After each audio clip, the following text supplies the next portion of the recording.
विषय तुम्हाला सांगतो, परवा चर्चा झाली. तुम्ही ऐका, विधानसभेची चर्चा ऐका. कधीतरी त्यांना काही मुद्द्यांवर बोलावं लागते, पण त्या मुद्द्यांवर किती वेळ बोलतात लक्षात घ्या.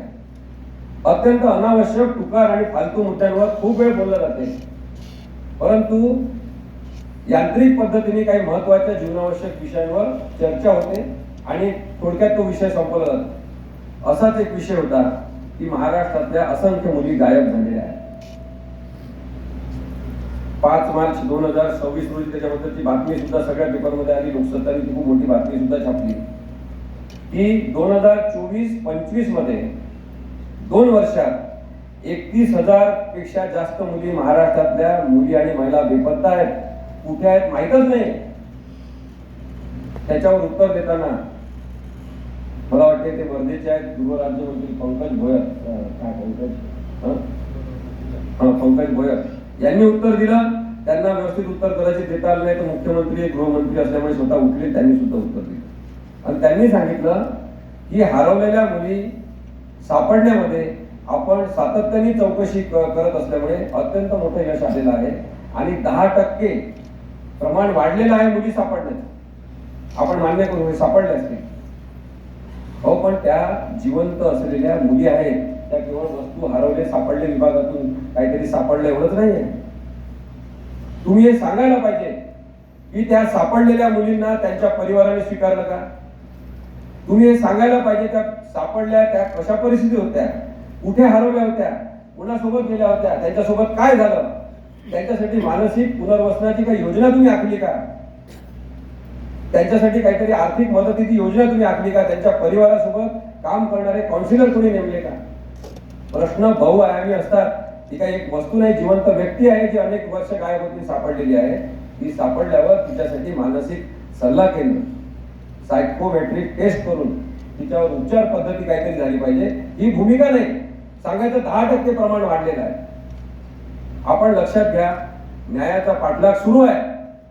या मुलींसोबत काय झालं याच्याबद्दलचा न्यायाचा पाठलाग सुरू राहील आणि 31,000 मुली अजूनही गायब आहेत, त्यांच्याबद्दलची सुद्धा चौकशी सुरू राहील. परंतु आपण हे समजून घेतलं पाहिजे, हा जिवंत माणसांचा, काही कुटुंबांचा प्रश्न आहे ज्यांच्या घरातल्या त्या जिवंत मुली हरवल्या. दुसरा एक मुद्दा आहे की सरांनी मांडला प्रलंबित केसेसचा. साधारणतः 5 कोटी केसेस महाराष्ट्रामध्ये प्रलंबित आहेत. आपलं भारतामध्ये 5 कोटीपेक्षा जास्त लोक परेशान झालेले आहेत. लोक हवालदिल झालेले आहेत की न्याय कधी मिळणार. आपल्याला दिवस रात्र काम करण्याची गरज असताना 2 शिफ्ट मध्ये न्यायालय चालवण्याची गरज, सकाळ संध्याकाळ. मग न्यायाधीश म्हणजे की आम्ही दिवसभरच काम करू का, संध्याकाळी पण नाही, 2 शिफ्ट मध्ये करा. काही न्यायाधीशांनी सकाळी करा, काही न्यायाधीशांनी संध्याकाळी करा. वकिलांना वाटून द्या केसेस आणि त्यांच्या सोयीनुसार केसेस चालवा. पण 2 शिफ्ट मध्ये युद्ध पातळीवर केसेस चालवल्याशिवाय हा निपटारा होणार नाही. दुसरा निपटारा करण्याचा मी तुम्हाला उपाय सांगतो. सगळ्यात जास्त केसेस कोणाच्या आहेत तुम्ही माहिती घ्या. सगळ्यात जास्त केसेस एक तर सरकारने केलेल्या आहेत किंवा सरकार विरुद्ध झालेल्या आहेत. रिस्पॉन्डंट एक तर ते आहेत किंवा पिटिशनर ते आहेत. मी 2-3 जिल्हाधिकाऱ्यांशी एवढ्याच बोललो. त्यांना मी सांगितलं मी तुम्हाला एक योजना तयार करून की तुम्ही जिल्हाधिकारी म्हणून जिल्हाधिकाऱ्यांच्या अखत्यारीत येणाऱ्या केसेस किती तुमच्या विरुद्ध झालेल्या आहेत तेवढ्या सगळ्या केसेसची माहिती मागवा. तुम्ही किती केसेस केलेल्या आहेत त्याची माहिती मागवा. ते सगळे फाईल आणून ठेवा इथे. आमची वकिलांची टीम सगळी शहनिशा करून तुम्हाला देईल की या एवढ्या केसेसमध्ये आपण काहीतरी मार्ग काढू शकतो. एवढ्या केसेसमध्ये तुमचं चुकलेलं आहे.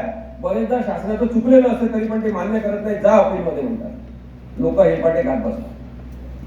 ते व्हायला नको म्हणून आपण सामोपचाराने काही केसेस संपत असतील तर त्या बाजूला काढू आणि प्रत्येक जिल्हाधिकाऱ्यांनी समजा ठरवलं की आमच्या हजार केसेस आम्ही अशा काढू आणि त्या संपवू, तर कितीतरी मोठ्या ज्युडिशरीवरचा ताण कमी होईल.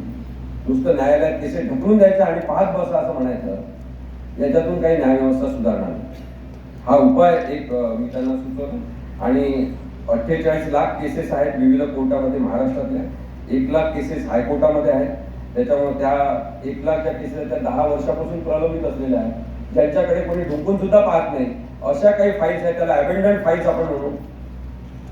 अनेक केसेस आहेत. म्हणजे साधारणतः तुम्हाला सांगतो की 2021च्या रिपोर्टनुसार 16,000 केसेस आहेत हायकोर्टामध्ये ज्याच्यात स्टे मिळालेला आहे आणि काहीच होत नाही. स्टे मिळाला, संपला विषय. केसेस त्या संपवा आणि हा भार कमी करा. दुसरा एक भाग आहे की आपल्याला खासदार आणि आमदार निष्कलंक असलेले मिळाले पाहिजे. त्यांच्यावर काही आरोप आहे, त्यांच्यावर काही गुन्हे दाखल आहे, त्या गुन्ह्यांचा निपटारा झाला पाहिजे. हे मतदार म्हणून आपण पाठलाग करतोय या लोकांचा न्यायालयांमध्ये. मग सरकारने त्याची दखल घेतली, कोर्टाने त्याच्याबद्दल सांगितलं आणि MP MLA कोर्ट सुरू झाले. म्हणजे खासदार आणि आमदार यांच्या विरुद्ध केसेस असतील त्या विशेष न्यायालयात चालतील. विशेष न्यायालयांची स्थापना करण्यात आली तरी सुद्धा या केसेस प्रलंबित आहेत. त्या केसेस लवकरात लवकर निपटारा झाला पाहिजे. तर विशेष न्यायालयाचा अर्थ काय, हा प्रश्न आपण त्यांना विचारला पाहिजे. आता एक प्रश्न आणखी आहे, तो म्हणजे बलात्कारग्रस्त मुलींचा. बलात्कारग्रस्त मुली आणि स्त्रिया या सुद्धा न्यायाच्या प्रतीक्षेत आहेत, त्यांना न्याय मिळत नाही. वकील कोणी नेमायचे? जसा आता प्रश्न खराबच्या प्रकरणामध्ये आला, ते लोक मलाच म्हणायला लागले, तुम्ही काही काम मिळत नाही म्हणून मला वकील करा असं म्हणतात. मला नका करू विशेष सरकारी वकील, कोणाला तरी नेमा. परंतु नेमानं त्या महत्वाच्या प्रकरणामध्ये अशोक खराबचं प्रकरण गंभीर आहे आणि त्याच्यामध्ये आमचे मित्र अजय विसार यांनी सांगितलं की मी सरकारतर्फे आता काही चालू शकत नाही, माझ्यावर कामांचा खूप भार आहे, त्यामुळे दुसरे वकील शोधण्याची गरज आहे. मी फेसबुक पोस्टवर सुद्धा लिहिलं की सतत आपण महाराष्ट्राने एकाच माणसाला डोक्यावर बसून घेतलं की हेच विशेष वकील, हेच विशेष वकील. त्याच्यामुळे प्रॉब्लेम काय झाला, लीगल लीडरशिप आपण दुसऱ्या लेवलची तयार केली नाही. माझं अजूनही मत आहे की महाराष्ट्रामधल्या प्रत्येक जिल्ह्यामधले अनेक चांगले वकील आहेत जे विशेष सरकारी वकील म्हणून काम करू शकतात. याबाबत जस्टिस तानाजी नलावडे यांनी औरंगाबाद उच्च न्यायालयामधून एक महत्त्वाचा निर्णय दिला होता. त्यांनी सांगितलं की साधारणतः विशेष सरकारी वकील ज्या जिल्ह्यात घटना झाली असेल त्या जिल्ह्यातला नेमा, म्हणजे पटापट ते केसेसचा निकाल होईल. खर्च कमी होईल सरकारचा. पण या सूचना ऐकायच्याच नाही. प्रत्येक वेळेस पोलिसांच्या मदतीने स्वतः लोकांना पैसे देऊन मोर्चे काढून आपलीच नेमणूक करून घ्यायची, असं कसं झालं. आणि म्हणून अशोक खराबच्या केसमध्ये विशेष सरकारी वकील म्हणून तातडीने कोणाची तरी चांगली नेमणूक झाली पाहिजे. केवळ कायदा माहीत असून चालत नाही बरेचदा, केवळ कायद्यातले कलम माहीत असून चालत नाही बरेचदा.